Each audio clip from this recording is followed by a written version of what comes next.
Sebelum ada ruang dan waktu, Sang Maha Penguasa semesta menciptakan 5 makhluk untuk menjadi perpanjangan tangannya, agen atas kekuasaannya.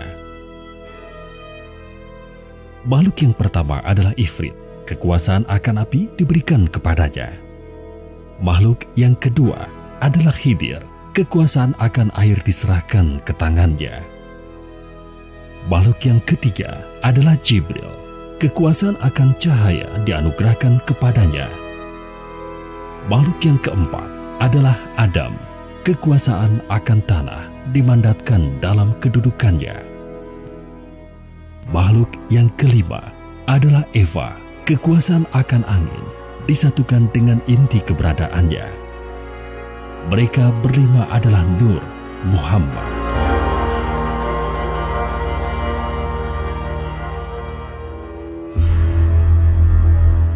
Sang Maha memerintah, kemudian menyampaikan kehendaknya kepada mereka untuk menciptakan sebuah dunia yang berbeda dari alam rohani tempat mereka sekarang berada.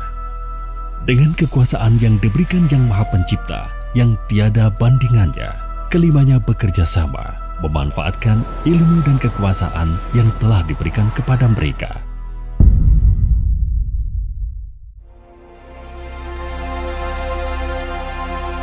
Melalui dentuman dan berbagai macam kekuatan dan kekuasaan, terciptalah kosmos, alam semesta.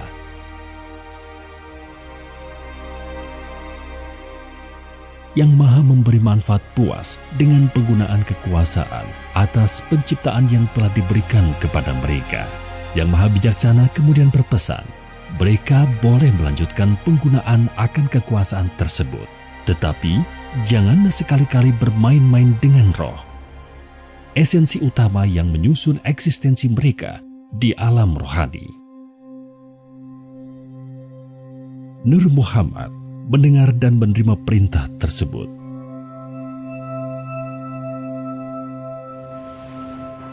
Tidak lama kemudian, salah satu di antara mereka berkomentar bahwa kosmos ini begitu luas dan terus bertambah luas seiring dengan waktu.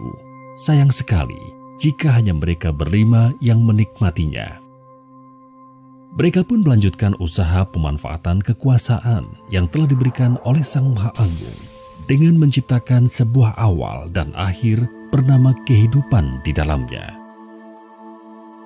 Mereka bereksperimen, mencoba mencari tahu seberapa luas kekuasaan yang mereka miliki, tetapi mereka tidak bisa menemukan batasannya. Di tengah-tengah kenikmatan dalam berkarya cipta ini, tiba-tiba larangan dari Yang Maha menetapkan terlintas di dalam pikiran mereka. Mengapa Yang Maha memberi keamanan melarang mereka menggunakan roh?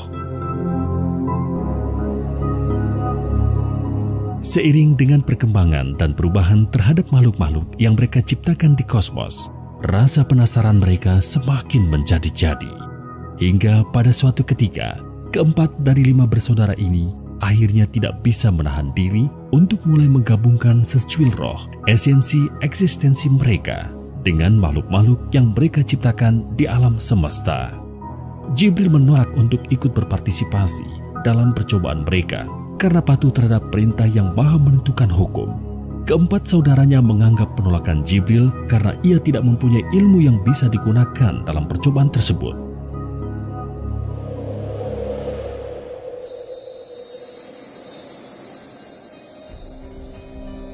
Setelah mencoba, mereka berempat sangat gembira mengetahui kombinasi 2 hal yang berasal dari 2 dunia yang berbeda, menciptakan makhluk-makhluk baru yang unik, berbeda dengan semua makhluk yang pernah mereka ciptakan sebelumnya.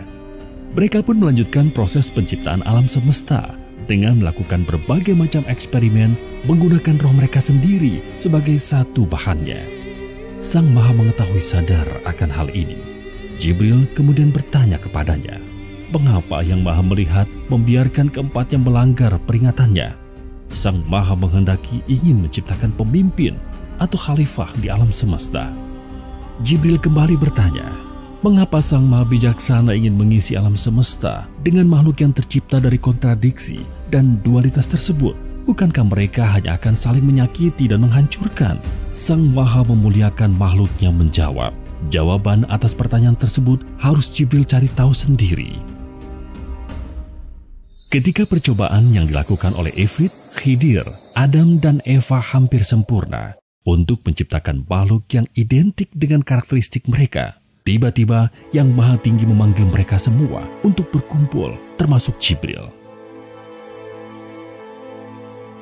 Sang Maha menghitung segala sesuatu, kemudian memerintahkan mereka berempat yang sejatinya diciptakan sejajar untuk sujud kepada Adam. Mereka semua mematuhi perintah yang diberikan Sang Maha Kuasa, kecuali Ifrit. Ketika ditanya mengapa ia tidak mematuhi perintah Yang Maha Pengasuh, Ifrit menjawab, karena ia lebih mulia daripada Adam, karena ia diciptakan dari api, sementara Adam diciptakan dari tanah. Karena jawabannya tersebut, Ifrit pun diusir dari alam rohani untuk turun ke alam nyata.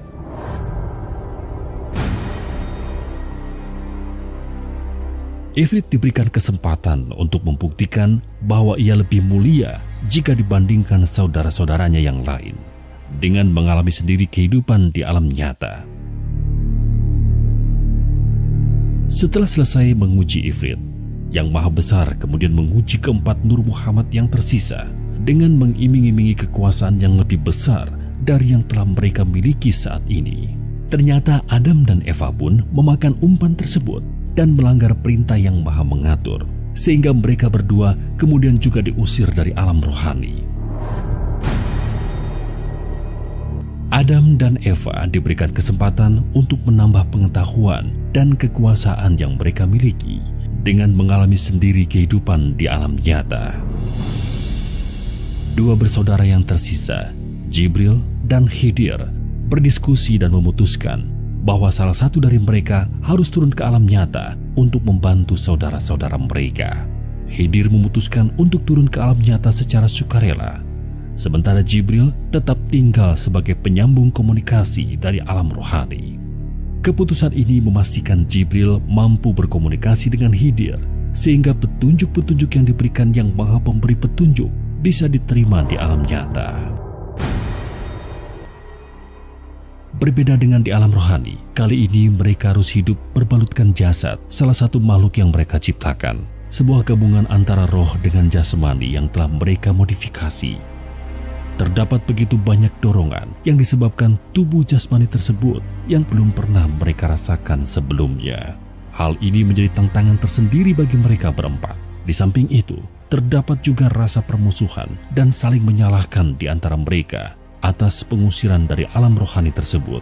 Mereka tidak menyadari bahwa di alam diri mereka saat ini terdapat 7 lapisan, yaitu roh suci, hati, nafsu, rasa, akal, pikir, dan tubuh jasmani. Berbeda dengan ketika mereka berempat masih berada di alam rohani. Meskipun begitu, mereka semua berusaha menjalankan hukuman ini sebaik mungkin, berharap suatu saat Yang Maha Pemaaf akan berkenan mengizinkan mereka kembali ke alam rohani.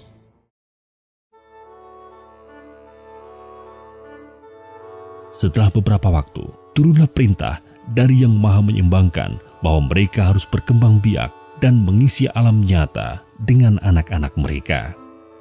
Pada awalnya, perintah tersebut tidak menjadi masalah bagi mereka.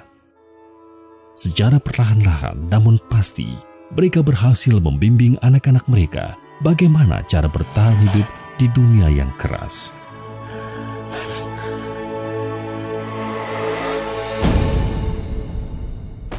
Nur Muhammad juga tidak ragu-ragu membagi kekuasaan mereka atas elemen kepada anak-anak mereka. Hingga suatu saat mereka menyadari bahwa ada yang terlewat dalam percobaan mereka ketika menggabungkan roh dengan jasad, yaitu keberadaan nafsu yang mengotori tindakan manusia.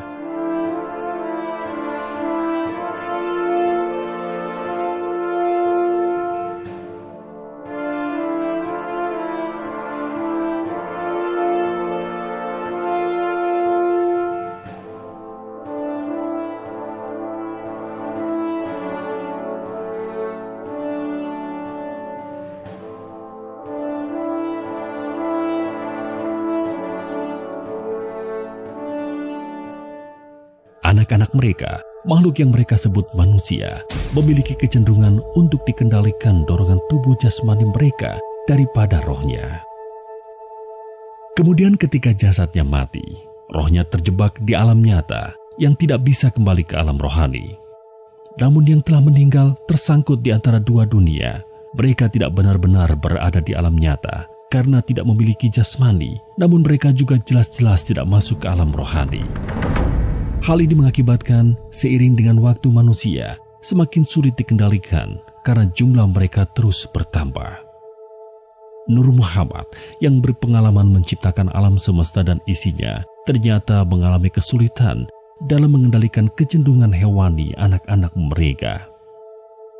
Menanggapi hal tersebut, masing-masing Nur Muhammad dengan cara mereka sendiri memodifikasi sebagian ruang dan waktu di alam nyata untuk menciptakan kantung-kantung dimensi sebagai tempat sementara bagi roh-roh tersebut.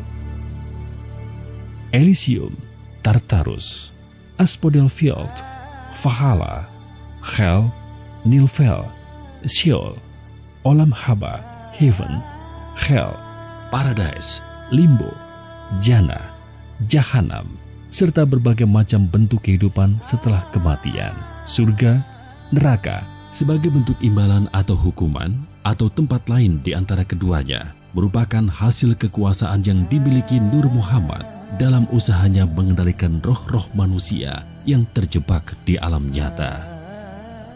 Tetapi hal ini hanyalah sebuah solusi jangka pendek yang tidak menyelesaikan permasalahan.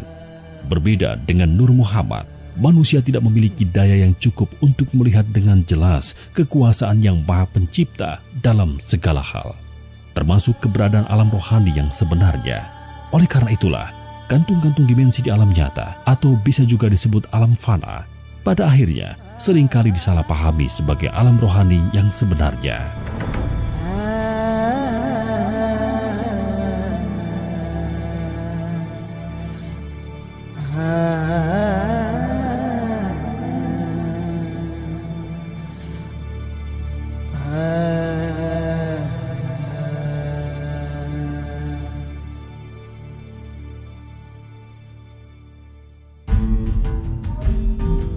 Nur Muhammad memohon kepada Sang Maha Kuasa untuk diberikan petunjuk dalam mengatasi permasalahan yang semakin besar ini. Melalui Jibril yang Maha Memelihara memberikan petunjuk pertama bahwa anak-anak mereka harus diperkenalkan kepada Sang Maha Pencipta. Nur Muhammad pun akhirnya memikirkan berbagai macam cara untuk melakukan hal tersebut. Ifrit menunjukkan kedahsyatan api yang dapat melindungi manusia dari kerasa dunia, sekaligus menghancurkan manusia dalam memperkenalkan kekuasaan yang maha menghidupkan dan maha mematikan. Khidir mengajarkan akan kehidupan yang hanya mungkin terpelihara karena adanya air yang mereka minum, dalam memperkenalkan kebijaksanaan yang maha memelihara. Adam memperlihatkan kemuliaan bumi dan tanah yang mereka injak dalam memperkenalkan keluhuran yang maha pemurah.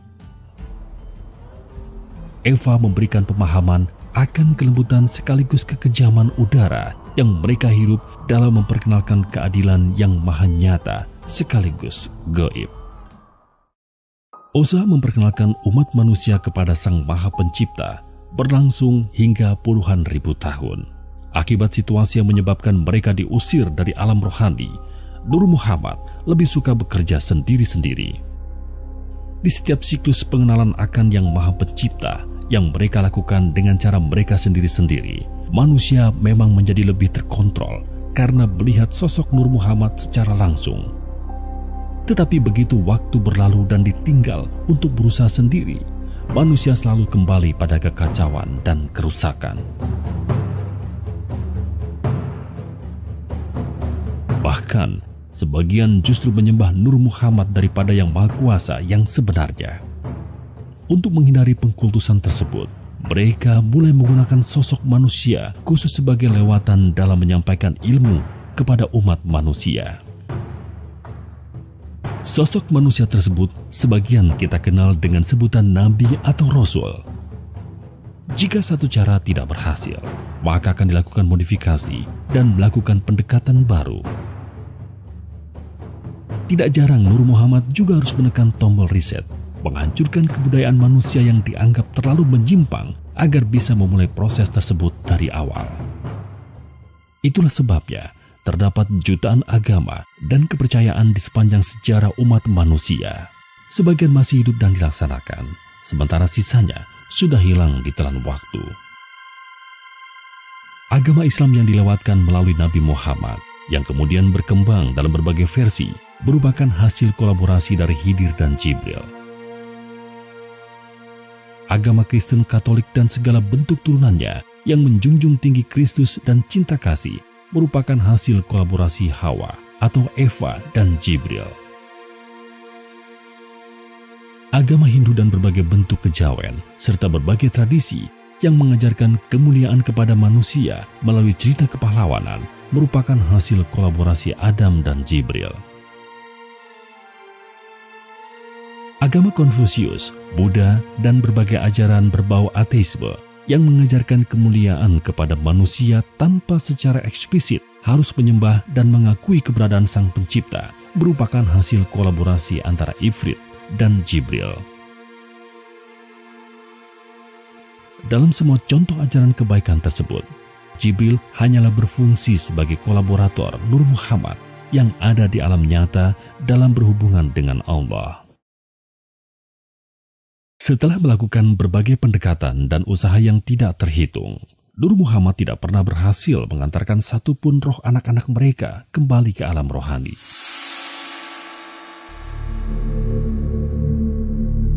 Sehingga mereka pun akhirnya berkumpul, bersama-sama melepaskan diri dan menghilang dari panggung alam nyata dan alam fana. Umat manusia, anak-anak mereka tinggalkan sendirian.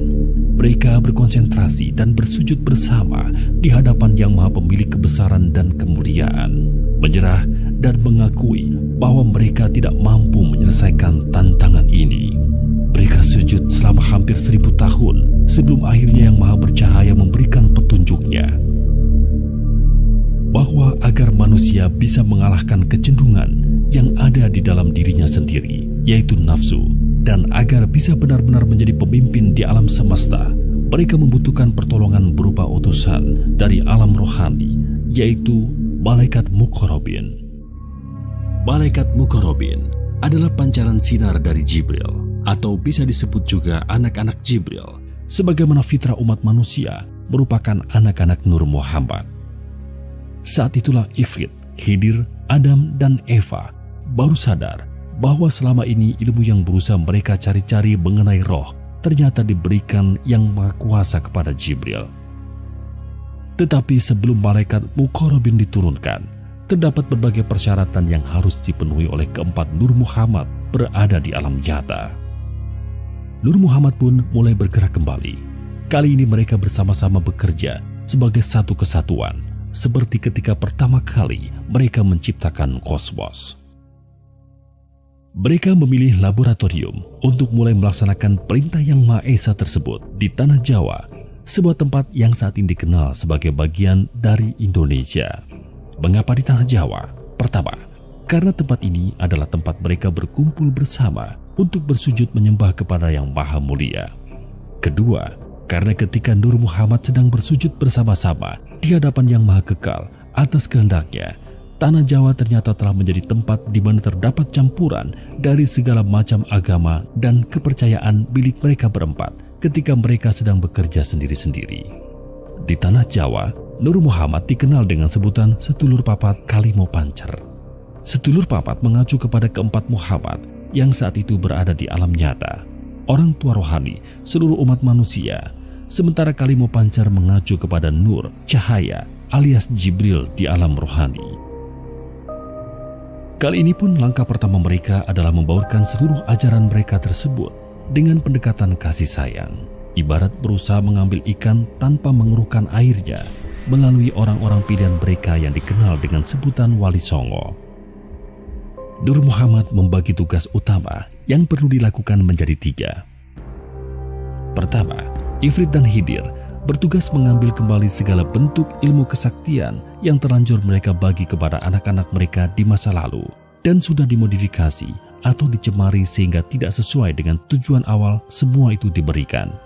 Itulah sebabnya Seiring dengan waktu, semakin tipis mistisisme yang ada dalam umat manusia karena sumber energi kesaktian tersebut sebagian besar sudah diambil kembali oleh Ifrit dan Hidir.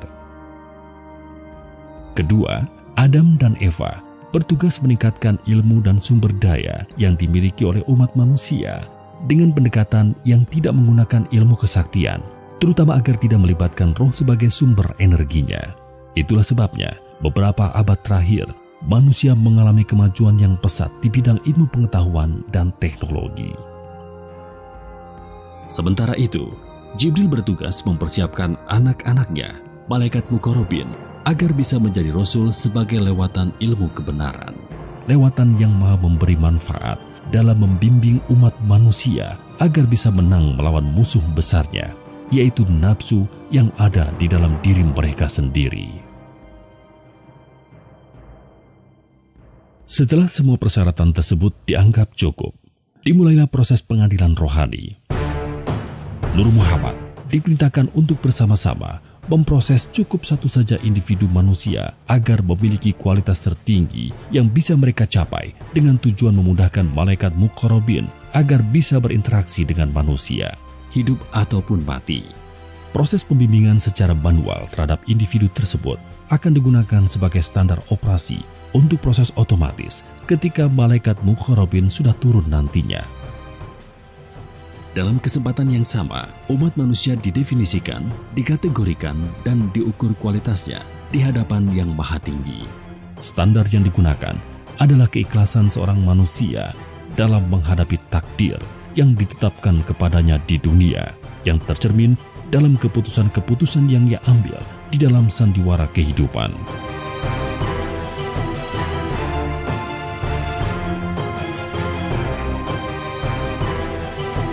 Semakin tinggi kualitas keimanan manusia di hadapan Yang Maha Esa, semakin banyak dan berkualitas malaikat Muqarrabin yang diutus untuk membimbingnya.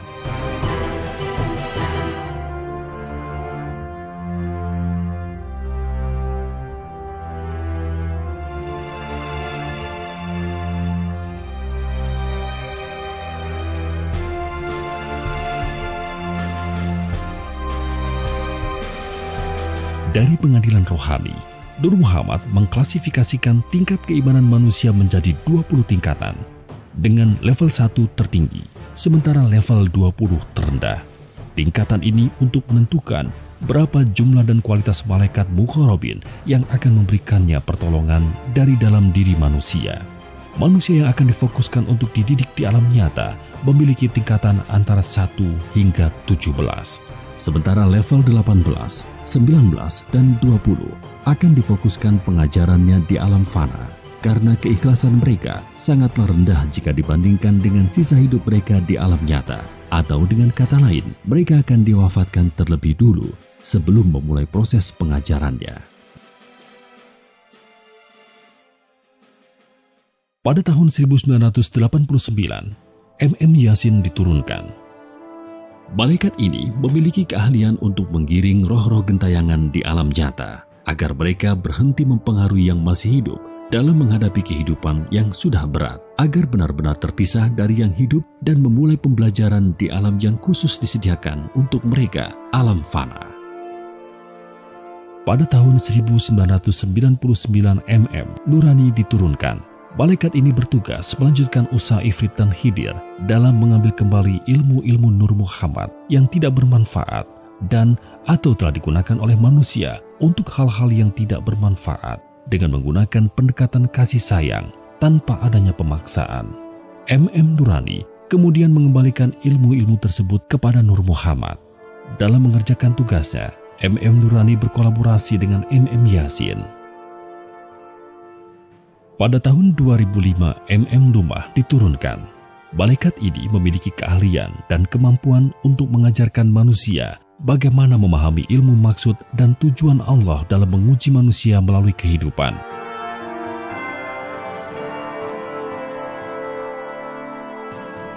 Agar manusia mampu sadar untuk berusaha sebaik mungkin dalam menghadapinya, agar lulus ujian kehidupan tersebut.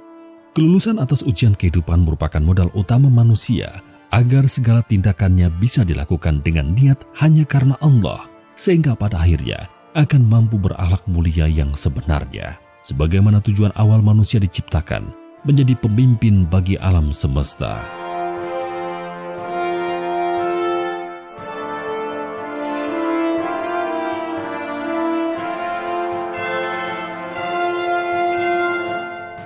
Pada tahun 2016, Syariat diturunkan.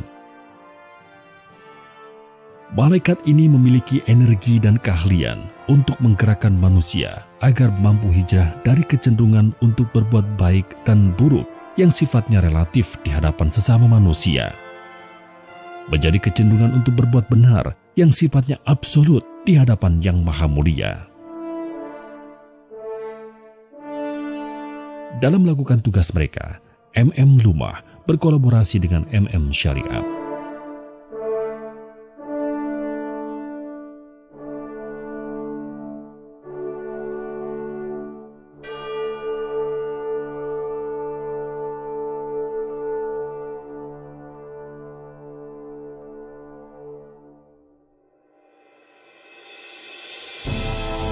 Semua agama dan ilmu apapun juga yang dimiliki manusia bersumber dari Yang Maha Kuasa melalui Nur Muhammad. Sekarang Nur Muhammad pula lah yang akan menyatukan semua itu menjadi agama Allah. Agama Allah adalah ilmu yang mengajarkan manusia agar mampu berserah diri kepada Allah secara benar, yang hanya bisa dilakukan ketika manusianya mampu mengalahkan nafsu di dalam dirinya sendiri. Atau dengan kata lain, bukannya diperbudak nafsu, hati dan tindakannya bisa berada di bawah kendali fitrah. Secara syariatnya, agama Allah menggunakan ajaran Islam karena malaikat muqarrabin dididik di alam rohani dengan cara Islam. Tetapi Islam kendali fitrah, bukan Islam kendali nafsu.